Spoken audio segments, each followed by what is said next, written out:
यह है battle through the haven season 7 part 336। अगर आपने लास्ट पार्ट ना देखा हो तो लिंक डिस्क्रिप्शन में मौजूद है। तो पिछले एपिसोड में हमने देखा था 3000 बर्निंग फ्लेम और सावन में फाइट स्टार्ट हो गई थी, जहां सावन ने अपने आप को बचाने के लिए अपने आसपास एक फायर लोटस सील बना लेता है, जिस वजह से 3000 बर्निंग फ्लेम परेशान हो चुकी थी और समय के साथ 3000 बर्निंग फ्लेम लगातार कमजोर पड़ रही थी और मौका देखते हुए सावन ने भी उस पर अटैक कर दिया। सावन के इस हमले से 3000 बर्निंग फ्लेम और भी घायल हो जाती है और आखिरी में जाकर सावन ने 3000 बर्निंग फ्लेम को ऑब्टेन कर लिया था। तो अब आगे एपिसोड की शुरुआत में 3000 बर्निंग फ्लेम आसपास की एनर्जी को कंज्यूम कर रही है और कुछ समय बाद वो 3000 बर्निंग फ्लेम सावन की बॉडी के अंदर वापस लौट जाती है। ऐसा होते हुए सावन ने अपनी आंखें खोली थी, जिसके अंदर से काफी पावरफुल एनर्जी निकल रही थी। सावन ने स्ट्रेंथ को महसूस करके काफी खुश हो जाता है। इसके साथ ही वो अपने मन में कहता है, फाइनली मैंने इस हेवनली फ्लेम को ऑब्टेन कर लिया।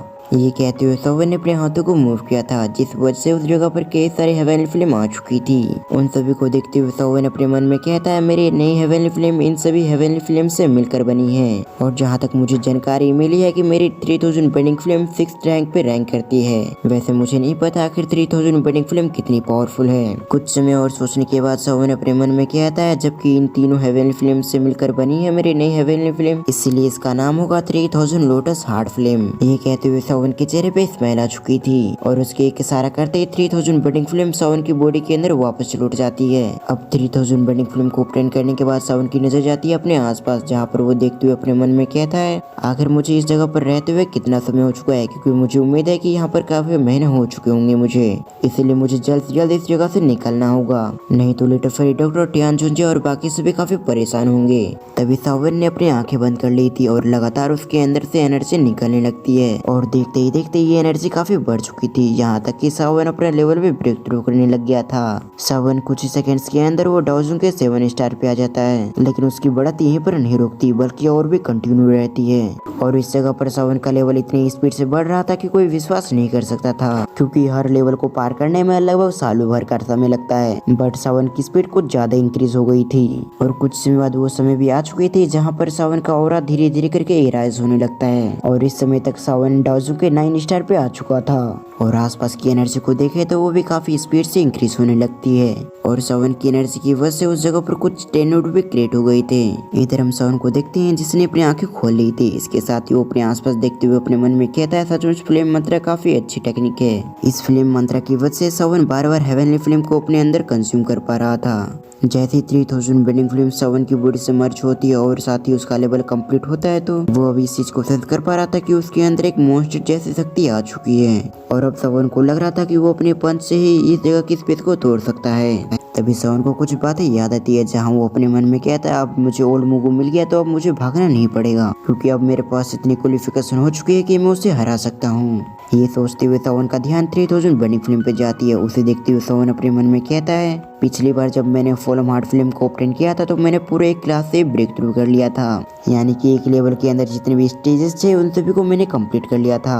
साथ ही वो जल्दी इस बात को समझ भी जाता है कि ऊपर के लेवल और नीचे के लेवल में काफी डिफरेंसेस मौजूद है, जैसे कि डोहुआंग पर तुम्हें एक लेवल को पार करने में लगभग 10 से 20 साल लगते हैं, तो तुम्हें डाउजोंग पर एक लेवल को बढ़ाने में लगभग 30 से 40 या फिर उससे भी ऊपर का समय लगेगा। ये सब सोचते हुए सावन के चेहरे पे एक बार फिर से स्माइल आ चुकी थी। वो अपने मन में कहता है, ये स्ट्रेंथ सचमुच काफी अच्छी है। जब सावन इन सभी चीजों के बारे में सोच रहा था तभी सावन को अपने पीछे से किसी की स्ट्रेंथ महसूस होती है, इसलिए वो पीछे पलट कर देखने लगता है, जहाँ पर उसका अर्थ रिम पपेट पहले से मौजूद था। उसके साथ ही उस जगह पर उसकी रिफाइनिंग भी चल रही थी, शायद अब तक उसकी रिफाइनिंग खत्म भी हो चुकी है। उसे देखने के बाद सावन शॉक्ड हो गया था। फिर वो कहता है, आखिर ये कैसे हो सकता है। फिर वो आसपास की एनर्जी को महसूस करते हुए कहता है, अच्छा मैं समझ चुका हूँ, एक्चुअली में मैं और 3000 बर्निंग फ्लेम आपस में लड़ रहे होंगे तब आसपास की एनर्जी काफी वायलेंट हो गई होगी और उसी टेम्परेचर की वजह से स्काई डायमंड पपेट रिफाइन हो चुकी है, जिस वजह से उसकी स्ट्रेंथ पहले से काफी इंक्रीज हो चुकी है। फिर उसे देखते हुए वो अपने मन में कहता है, क्या ये ओल्ड मूव को हरा सकता है, क्योंकि सावन को नहीं पता था आखिर स्काई डायमंड पपेट कितना पावरफुल हो चुका है। ये कहते हुए सावन ने स्काई डायमंड पपेट को अपने स्टोर रूम के अंदर स्टोर कर लिया था, क्योंकि सबसे पहले सावन को इस जगह से निकलना करना था, उसके बाद ही वो उसे पता चल पाएगा आखिर इसका एलिमेंट पिपेट कितना पावरफुल बन चुका है।